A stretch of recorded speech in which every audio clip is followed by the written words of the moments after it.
Istanbul, Turkey. Batu, throat cut. Josua Arredondo Garcia, beaten to death. We aren't just killed, we're killed in the most brutal ways. Horrid things happen to us.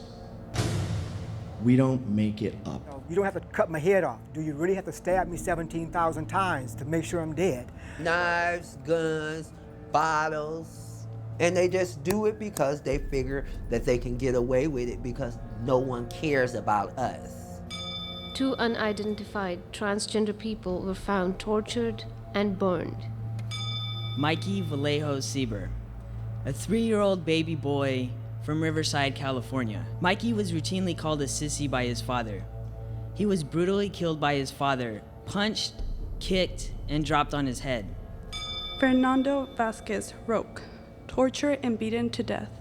And when these things happen, no one intervenes. It's just okay to treat trans people as disposable. No one really knows how I died because the police didn't disclose it. But it happened in Philadelphia, Pennsylvania on October 11, 2010.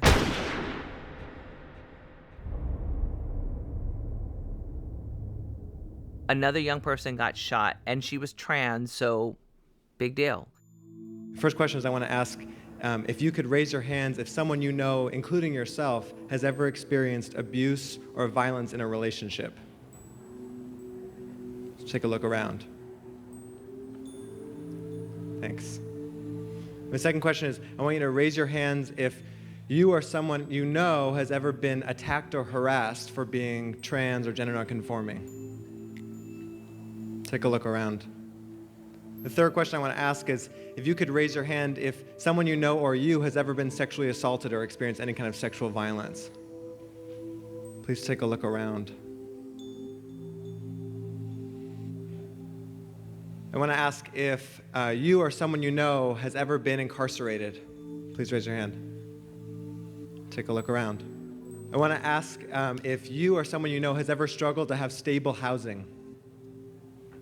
Take a look around.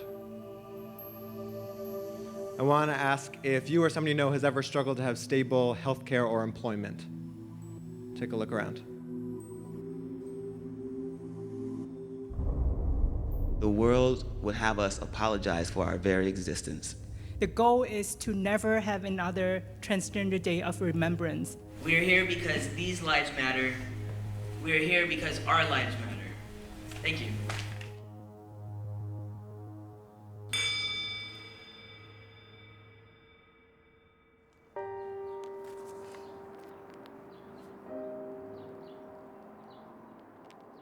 When Justin told me in December she was trans, there was a transition period for me a little while.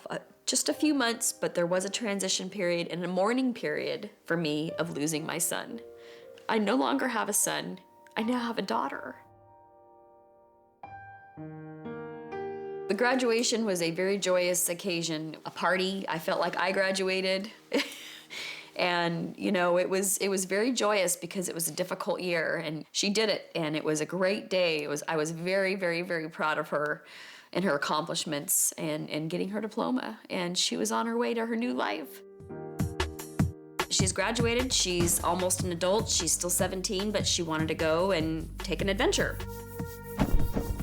Him and his friend Ryan said, hey, we're gonna go to Humboldt. Once they were there, they made up every excuse in the world not to come back. This is Clam Beach. This is the place that Chloe and Ryan first came to when they got to Humboldt. And they lived here for several weeks, just living on the beach and enjoying themselves, not worrying about much else. And this is also the place that I came when I moved to Humboldt. This is the first place that I slept as well. D Street was a really hard environment for Chloe to live in because she had too much free time on her hands and a lot of time to think and stress out about how she was gonna make it from day to day. Chloe came out to me about 4 months after knowing Justin. She came over to my house and we broke out all my clothes and skirts and shirts, and at the time she didn't have any girl clothes, and put her in one of my friend's bras and gave her some panties, and That was the first time I saw her happy since the day I met her. That was the first time. She came out to Hannah first, and that was like, I think helped her to actually come out to me. Her dad was the last person. Even after he graduated high school, just thought he was a normal teenage boy trying to find himself and what he wanted to do with life. And I got a letter. I've only shared this letter with one person. The letter says, "Dear Dad, there's something I've been wanting to tell you for a long time, and I'm sorry I didn't tell you sooner. I know it took my mom a while to understand, so I know this is going to be a major shock, but Dad, I am transgender. Basically, that means I was born with a female mind and spirit. This is no one's fault.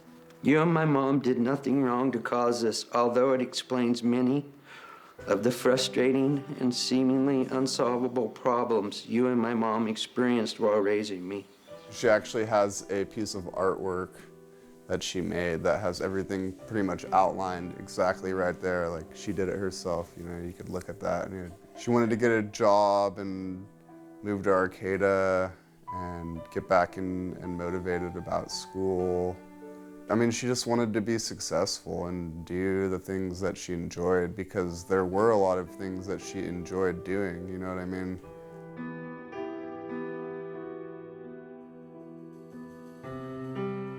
When we were camping, she was very reserved. She wears her hoodie over her head, and it was hard to get her to come out and be her. It was hard. She would not go out in public as a female with me. She was too afraid of what strangers would think. It was too hard. It was just too hard. Her brain really worked like a girl's. That is one thing, like, once you met her and you knew Chloe, like, she was a female. Like, there was no, like, doubting. I never, like, could call her Justin after that because it was so real to me. You know, she ultimately felt like people would think she was a freak, like, no matter. She knew what popular guys talk about, what teenage boys think of weirdos, of gays, of transgendered people, and she knew that their thoughts would be going through their head like, this person is a freak. You know what I mean? Because it's like around our house, it was comfortable, it was like our safe zone. She could be herself, she could, like, whatever, you know, and then as soon as we were gonna go grocery shopping, you know, Chloe would run upstairs and then Justin would come down, you know what I mean? She ended up getting stuck in Eureka when where she really wanted to be was Arcata. But to move would require an income and a job which she didn't have. And then that goes along with the standards of care. Those financial issues were, if she can't even afford food each month, how is she gonna afford therapy once a week? How is she gonna afford the surgery? How, you know, like, what am I gonna do to have this extremely expensive procedure done? Chloe was lost. She was overwhelmed. And I was just trying to be like, you know what, you need to pick yourself up by your bootstraps, you need to get your, you know, ass and, like, look for a job. Get off of D Street. Just get out of that house and do anything besides what you're thinking about doing. This is what you need to do, honey. This is what you need to do. Let me help you. You're down so deep that there's no way out. Everyone's saying, like, you need to try and get a job and, like, rent's coming up and...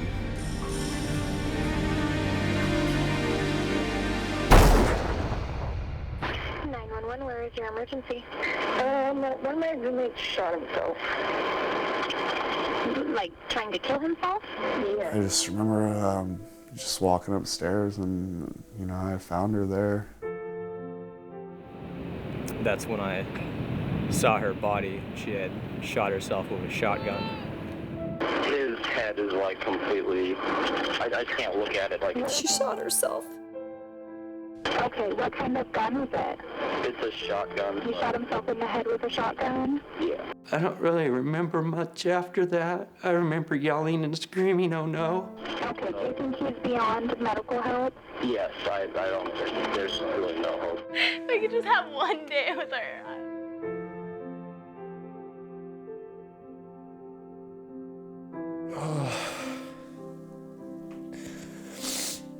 I mean, I don't know, just, you know, my good friend that I really fucking miss.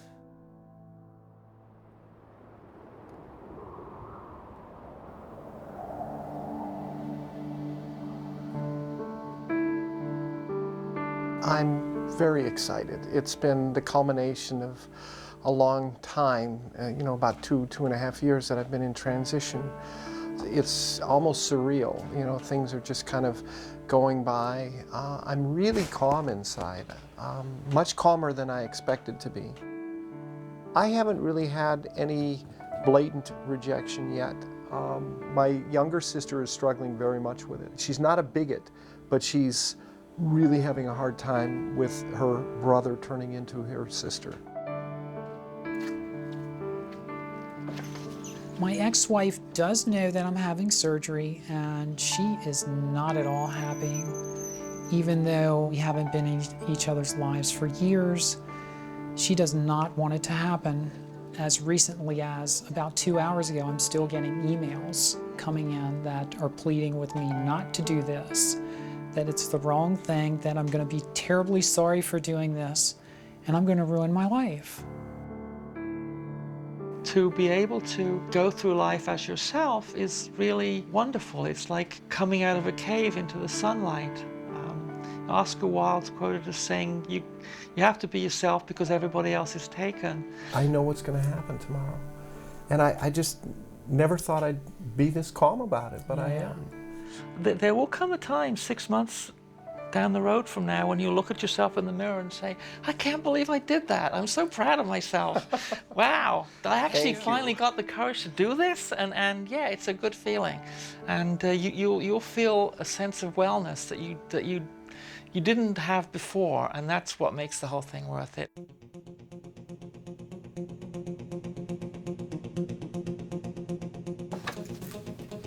This form is so that you understand everything that I can possibly think of that can go wrong. I'm just ready to get it over with and move on with life. It'll be great. Happy birthday. Yeah, thanks.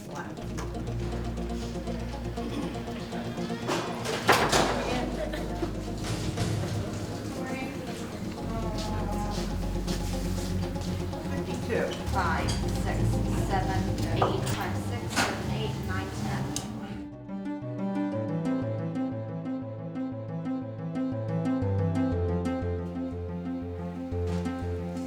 Patient's name is Federica Field. Her birthday is 6/14/1954. She's here for a gender-confirming surgery, a vaginoplasty, penectomy, bilateral orchiectomy, labiaplasty, urethroplasty, and a duroplasty. She has no drug allergies. Does she have what? Levaquin. Levaquin. Okay.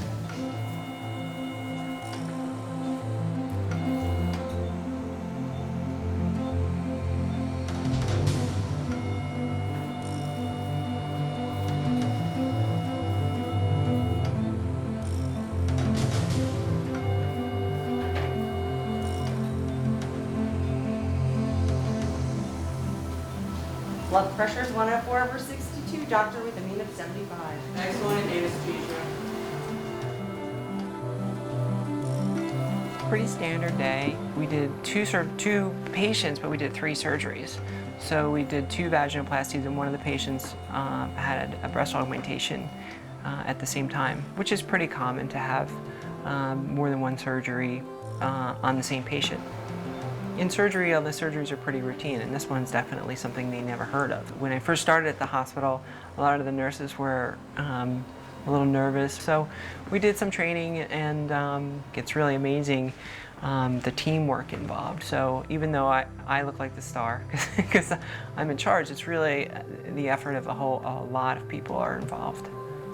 It's a really awesome feeling to just, put your hand back and get that instrument. You don't even have to ask for it. They know what you want, Removal of testicles, and I'm putting them in formaldehyde to preserve them, and they'll go down to the lab to make sure there's no cancer or other diseases. One of the key people that help in the surgery is my physician's assistant, Crystal.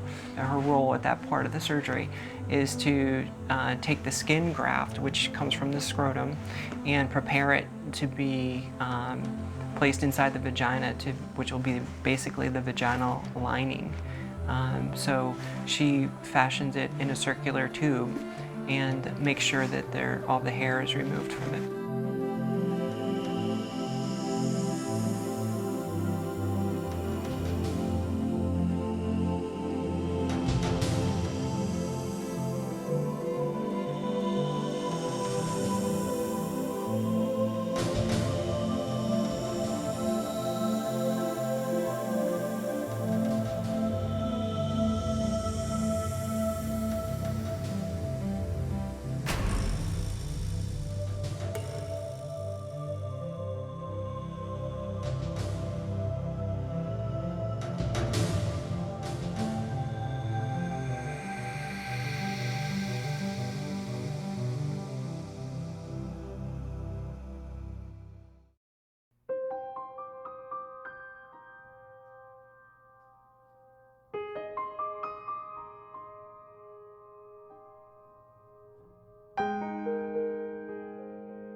How you doing? Hi.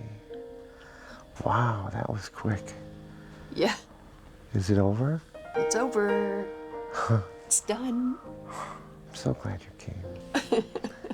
Thank you so much for being here for me. My oldest son has pretty much pushed me out of his life, and I think he's confused as much as hurt. My daughter Lisa's 26 years old. I'm not really welcome at her house at this point, and I take what I can get with her. My youngest son, Brian, he's 23, almost 24. Brian has met Pam, and he's not a huge supporter, but very open and willing to have me in his life as Pam, and I deeply appreciate that. Ready? 1, 2, 3. Oh, shit. How's that feel? It hurts. Yeah. Now scoot yourself little by little to the edge of the bed. Put your feet on the floor. Nice and slow. And take your time here. Stay sitting. Remember what I was saying? Yeah, but it hurts Your to sit. reward is I'm going to scratch your back. Thank you. Does that feel good? Today you're going to get out of bed. It'll be like 5 minutes. Right. You might feel, with your blood pressure being low, you might feel a little lightheaded when you do that. So I want you to sit at the side of the bed until you don't feel lightheaded. And watch the snow. Yes. If you think this is hard, when we take the vaginal packing out, you have to dilate 5 times a day. I heard that's going to be fun. Yes.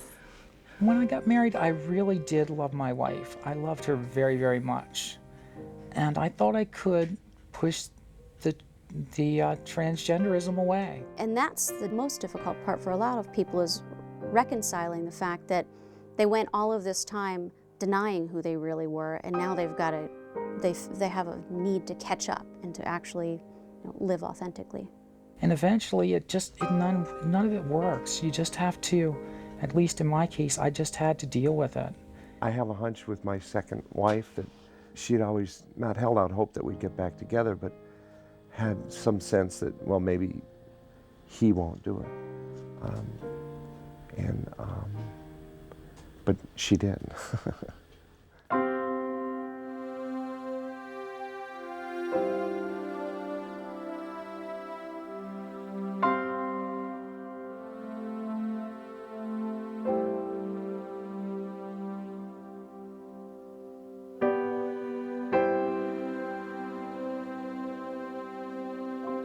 Hey, guess what?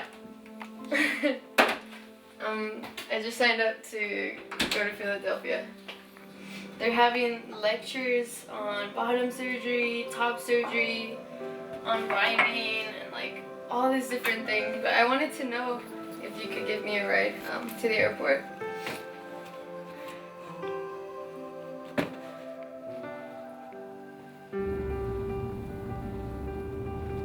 So are you excited?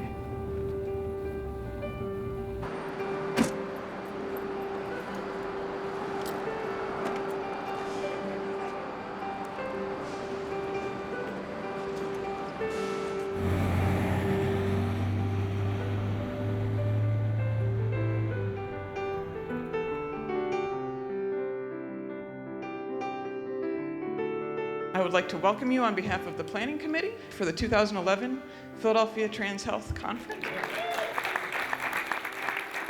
I began my transition in 1988, and I had my first consciousness of myself as different in about 1952. By the time I was 12, I was fully transgender, and my dad says, well, we don't want him back at home. And this is at the age of 13, and I get disheartened when I think about what I went through, but they found a way to commit me. For 2 years and a half, I stayed incarcerated, and primarily because I was transgender. The requirements for top surgery, it comes up later, are about the same as a hormone recommendation. I spent 19 years prior to transition as a lesbian feminist separatist. And I got to tell you, having a penis, it really is something that I had to come to terms with before I even sought out the procedure. And then I start to talk about, what do you want from testosterone? Because if somebody tells me and they're 5'2" and they tell me they want to be 6'4", we have to have a conversation about that. It took me another 3 or 4 years to come to terms with the fact that I was going to be perceived as, treated like, and expected to perform as a man in society. which I still, honestly, I have no idea what that means. It's a wraparound binder, so it's different than your traditional binders where Yeah. you pull it overhead. You take it and you wrap it around yourself. Oh, So it can go as tight as you want it to go or as loose as you want it to be. I need to breathe. Right. If you wanted to, I mean, my son is coming to visit me, and he's a young trans man like you. And if you wanted to, you could tell your mom we could get together, we could have coffee or something. Really? Like, the four of us could hang out. Yeah. Sure. Yeah, I mean, that's what I do. You Yeah. know? Oh wow. No, that would be awesome. My experience isn't necessarily going to be your experience Yeah. exactly. So I'm just giving you another perspective to think about. Yeah. And you have to make that into whatever you make it into for you. The first year on testosterone is kind of a wild ride. Is that what's going to make me a real man? I mean, I was confused about it.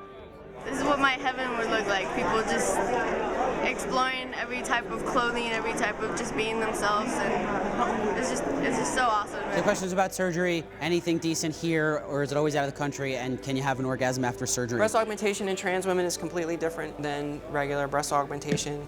The chest is wider, the nipples are smaller. You don't get to see this like out in the world, just all of us together, and it's so empowering to be here. Connected with people close to you, but continue to connect with people outside of you, because this is how we're going to build a stronger movement and a stronger community.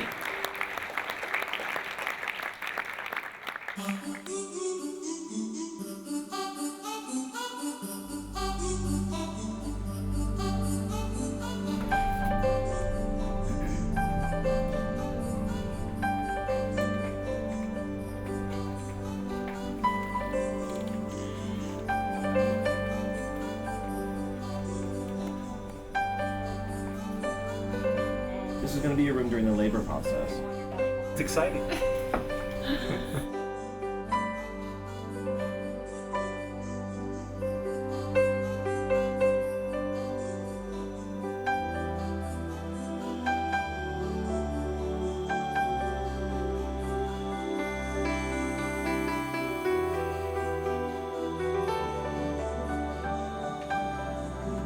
Oh, you had a big one there. I did? Did you feel it? No. I'm fine, I guess. So we wait until she has pain, or? Exactly. I'm Okay. gonna keep increasing Okay. until her contractions are 2 to 3 minutes apart and they hurt. Okay. They're 5 minutes apart. Easy. Orange or cherry. Where's the Cool Whip? She's 3 centimeters dilated and baby A's water. My blood pressure is high. My blood pressure's higher than that. That's nothing. That's nothing. I feel pretty relaxed. I don't even feel like I felt more nervous going into like basketball games. You're regular, man. You're having a contraction every 4 minutes. It's like the Grand Canyon. This is the worst one. This is the worst. Just turned it up. This is the worst contraction. Yeah, it just really hurts. Push. Every time she had a contraction, Lucas's placenta wasn't working as well as Eden's, so his heart rate would go down. That happened 4 or 5 times. Then our doctor made the decision to go for a C-section.